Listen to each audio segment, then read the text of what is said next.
everyone, welcome back to another episode of Moonacre Creations. If you're new here, my name is Megan. I make fantasy art, outfits, and whimsical things of all kinds. Today's project should be really fun to get into. It's based off of one of my favorite books from my childhood. The book is called The Voyage of the Basset. I read it a lot as a kid because it has a lot of really cool illustrations in it.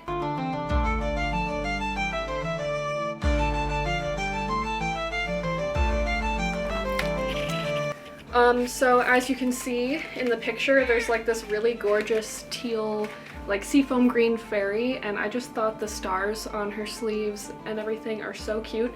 You can barely even see her, so I'm gonna have to just improvise a lot of the costume and use a lot of my own design elements, but I think that it's a really cool base to start from, and it's something that I really connect with from my childhood. So I just drew this one picture of it. As you can see, it features a kirtle belt. The kirtle belt is the belt that like hangs down off of the waist in like medieval fashion, but I'm doing it included in the corset, like it's all one piece, and then the like effect of like it being jewelry comes from the gold trim I'll be adding to the bottom and the little ornament star that I'll be putting at the bottom. To tie into the reference photo, the sleeves are going to have stars and moons and have the gold trim, just like in the book. Like usually I've been doing cropped corsets, but this is my first attempt at a bodice that covers over the hips as well. So I'm going to have to make a new pattern for that.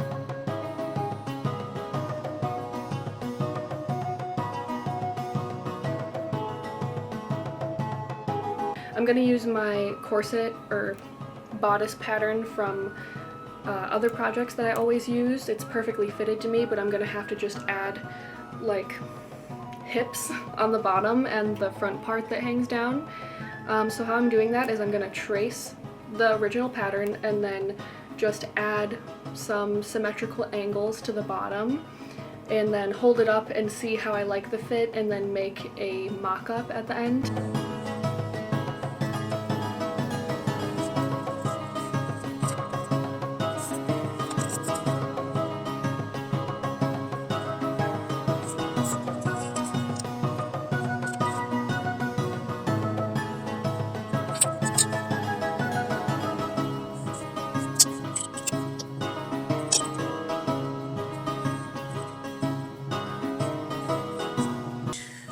So now I'm liking what the pattern is looking like, and I'm going to move on to the second piece, which will be my number 2 piece, which has the strap attachment on it.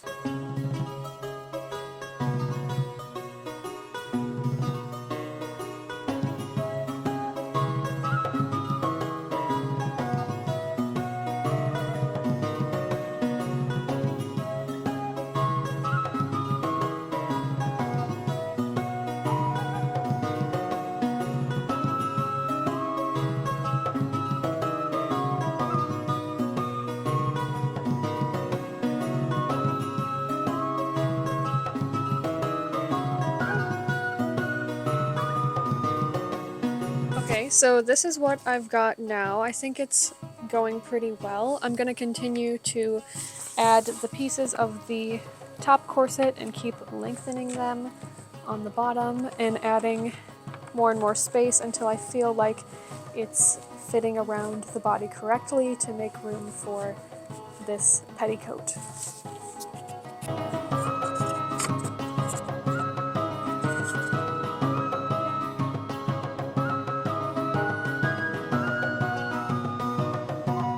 So this is what we're working with so far. I think it fits pretty good.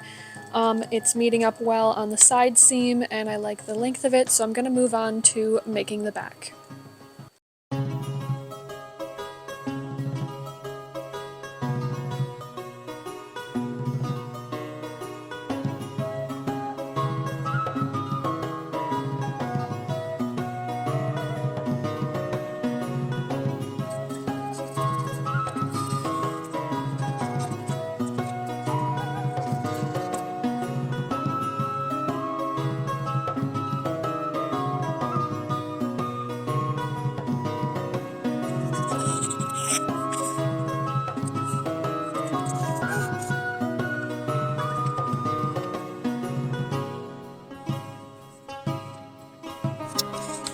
So I feel like this pattern is good enough to try to make a prototype, so I'm going to pick out a random fabric and see how it goes.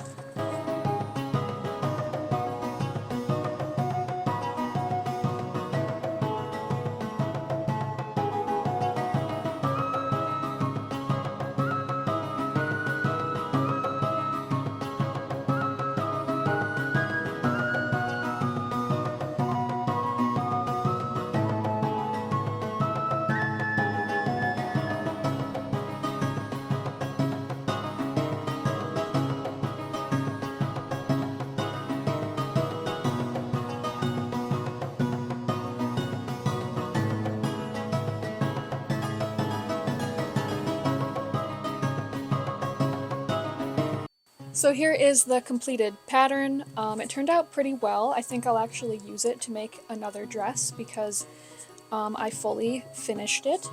I may have to tweak a few things. I was going to put a piece of boning right here in the center, but I think I'm not going to, so I can get that kind of more natural, organic cut that I'm looking for.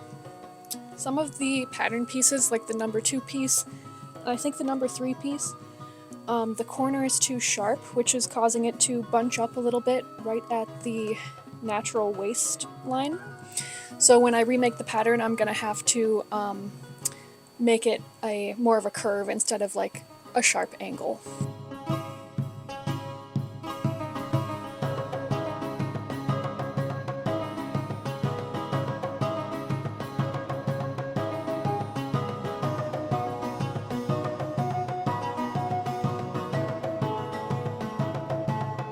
I was thinking about buying teal fabric, but I decided it might be hard to source different types of fabric all in the exact same color. So what I'm going to do instead is make everything out of white or off-white fabric and then dye it all in the same batch. So for the skirt, I'm going to be using, I think it's polyester chiffon. For the bodice, I'm going to be using white cotton, and for the undershirt with the stars on it, I'm going to be using cotton gauze.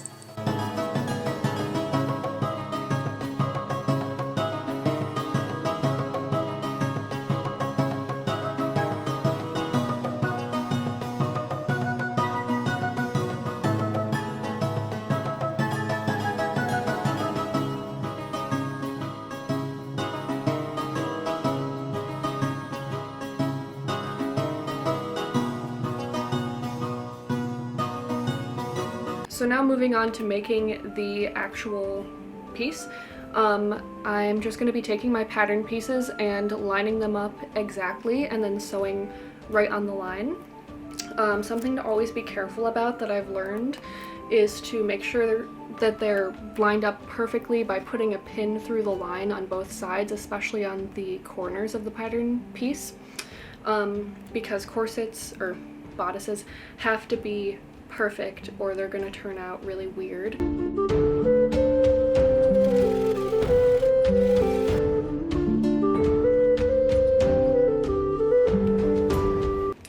Also, for really tricky angles, like where the number 3 and 4 piece meet, they kind of turn away from each other at the bottom, so I am going to go through and put a straight stitch through, hand sew a straight stitch through to make sure they meet up perfectly before I sew.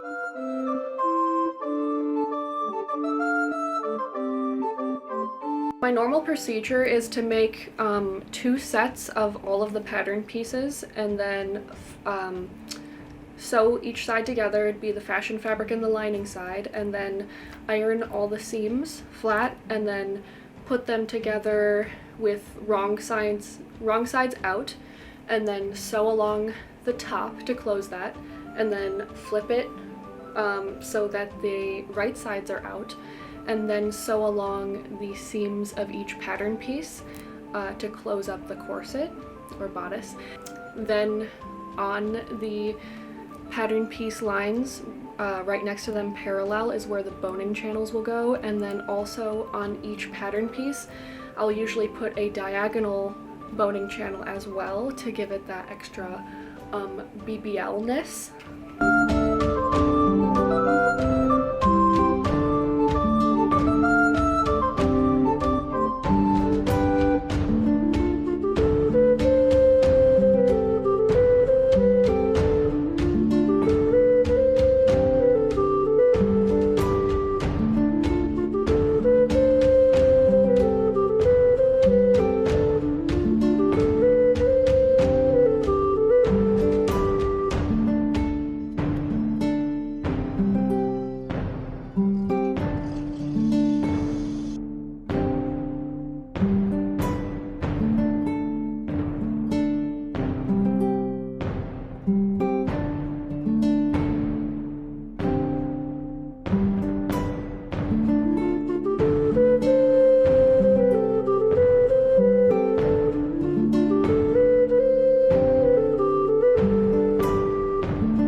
moving on to the skirt. This has got to be the easiest part of the whole project in my opinion, because I'm just going to make a really long rectangle out of a bed sheet to make the skirt and then add a waistband.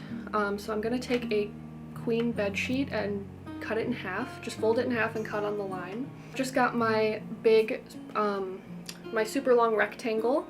The bottom seam, I'm using the edge of the bed sheet already, so I don't have to hem the bottom, but for the top, I'm just going to be folding over 2 inches and folding it under and sewing along the folded seam, and that's where the waistband elastic will go in.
Now I'll be moving on to the undershirt or the chemise. I won't be using a pattern for this one because it's really simple. I'm just going to be cutting basically a big square out of my cotton fabric and then sewing sleeves on. I'm going to make the sleeves a little bit bigger than usual, so they're extra puffy, and then just putting elastic through the whole top of the square and the sleeves, so they're all cinched together. And then I'm going to cut a little V in the front and hem that, and then that's my really simple chemise.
If you do think you want a chemise pattern or an undershirt pattern, there's like a billion of them on Etsy. So I will link a few below that I think are similar to what I'm doing, and you can use those.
I'm just going to be tracing my arm out and basically drawing a big curved triangle and using that to form both sides of the lower sleeve.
I'm going to be moving on to making the Hennin.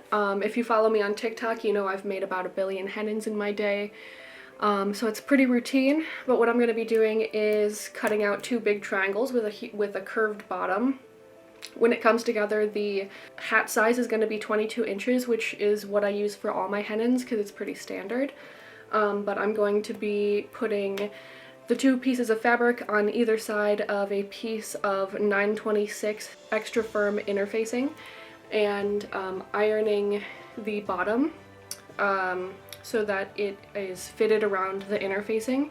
So the whatever piece is on the bottom, usually the fashion fabric would be on the bottom, I'm going to be folding that over and ironing it flat around the curved bottom of the interfacing, and then folding over the other piece so that that is hemmed properly along the bottom, and then pinning the whole thing and sewing around the entire edge.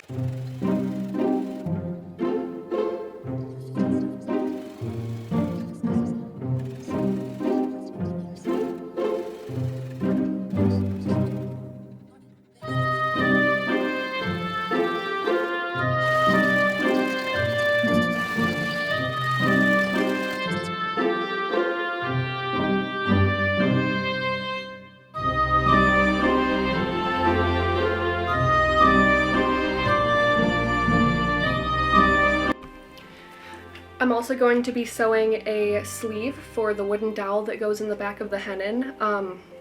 So how that works to keep the Hennin up straight is I put a wooden dowel in the back seam, and then I pad the dowel on the bottom where it would touch your head and encase it in a sleeve so it looks pretty. And you can see here I am making what I call a marshmallow stick, where I just put felt over the bottom of the dowel and then wrap it in stuffing, like polyfill, to keep it nice and padded. And then I put that in the sleeve and then insert it into the back seam of the Hennin and sew along the bottom of the dowel piece.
Finally, moving on to finishing, I'm going to be adding all of the lace and hardware to the bodice and the rest of the dress.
for the critique, this was my first time making a bodice this type, and I accidentally, at first I made the hips what I thought was too wide, but then I shrank them a little bit, and then now I think they're actually too small, so I think that they could have been wider and more voluptuous and fit over that little petticoat better.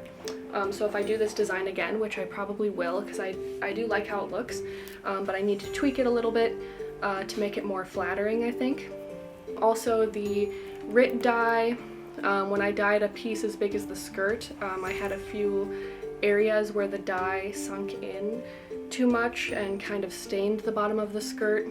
Overall, I like the appearance of the costume. I think maybe instead of sewing all the stars on next time, I'm gonna use fabric glue, if I can find one that I trust enough to do that. I have like a rule with skirts where the skirt's not big enough unless you can pull one side of the skirt this high and the other side of the skirt not move at all. That's what I call the skirt rule. And this skirt just barely meets it, but I wish that it was poofier. I think maybe next time I'll add a flounce to the bottom or something like that just to make it a little bigger. Probably will wear it to Ren Fair a couple times if it's not too hot, maybe a fantasy ball if I go in like the colder season. And overall, I'm pretty happy with it. So thank you so much for watching. I should have a few more videos out soon, but I have a couple of SD cards full of videos that I haven't edited yet, so I'm gonna try to get those out like one after the other, and then I'm gonna be going straight into all of my Halloween content. So look forward to that. Thank you for watching. Bye.